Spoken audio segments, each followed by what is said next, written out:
cerita Rahwana lan Dewi Sinta, ulian rasa tresna masih nepukin sengkala.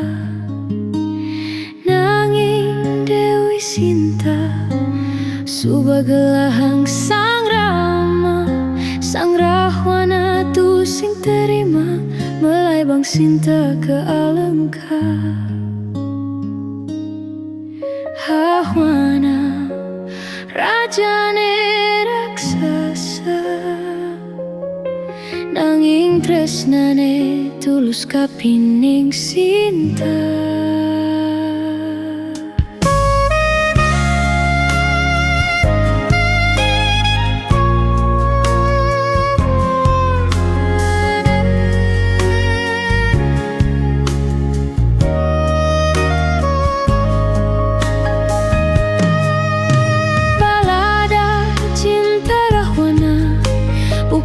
Tulus rasa tresna diastun baca sang Rama, Rahwana tulus ikhlas nerima.